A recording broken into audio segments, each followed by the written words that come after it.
saudaranya virus flu. Namaku virus corona. Aku suka jalan-jalan dan melompat dari satu tangan ke tangan lain saat tos. Kamu pernah mendengar cerita tentang aku? Ya? Tidak? Kalau kamu sudah pernah mendengar tentang aku, bagaimana perasaanmu? Santai? Khawatir? Penasaran? Grogi? Sedih? Aku bisa mengerti kalau kamu merasa, aku pun akan merasakan hal yang sama. Kadang orang dewasa khawatir ketika membaca berita atau melihat aku di TV. Wow, aku masuk TV.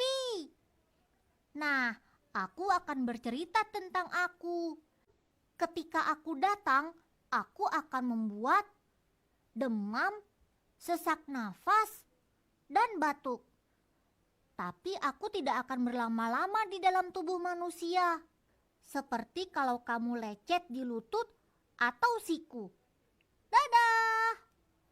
Jangan khawatir, keluargamu akan merawatmu. Mereka akan melindungimu. Kamu dapat membantu mereka dengan 1. Mencuci tangan dengan sabun dan air sambil bernyanyi. Kamu bisa menyanyikan lagu Naik Delman atau lagu lain kesukaanmu. 2. Menggunakan antiseptik dan menunggu sampai kering sambil berhitung sampai 10. 1, 2, 3, 4, 5, 6, 7, 8, 9, 10. Kalau sudah kering, kamu bisa main lagi. Kalau kamu lakukan itu, aku tidak akan berkunjung. Dokter sekarang juga sedang bekerja menemukan vaksin supaya kamu tidak sakit ketika aku datang. Selesai. Halo, aku virus, saudaranya virus flu. Namaku. Kurva yang melengkung habis ini artinya suatu saat wabah ini akan berhenti. Nah, garis ini mewakili kapasitas rumah sakit dan tenaga kesehatan. Jadi semua yang di bawah garis ini kemungkinan besar akan dirawat, tapi yang di atas garis ini kemungkinan besar kesulitan dan bahkan meninggal dunia. Nah, tugas kita adalah membuat kurvanya tuh nggak terlalu melonjak tinggi, sehingga semua orang yang sakit bisa masuk ke dalam rumah sakit dan ditangani oleh petugas kesehatan. Jadi gimana caranya membuat kurva ini menjadi landai? Orang itu sakit nularin orang lain.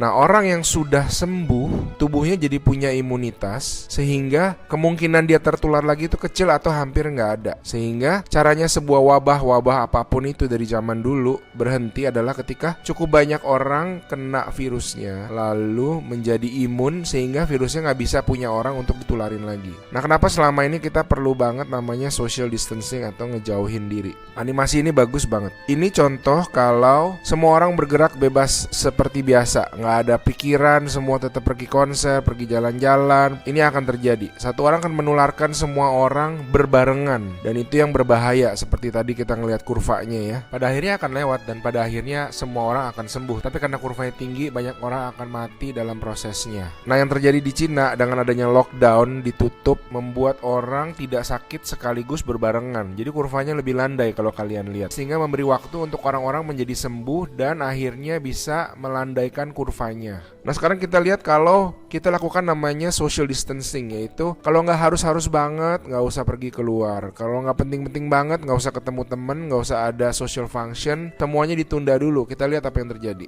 Nah, bahkan ini ada simulasi satu lagi. Kalau social distancingnya itu benar-beneran ekstrim, orang nggak boleh keluar, ada jam malam dan sebagainya. Ini yang terjadi.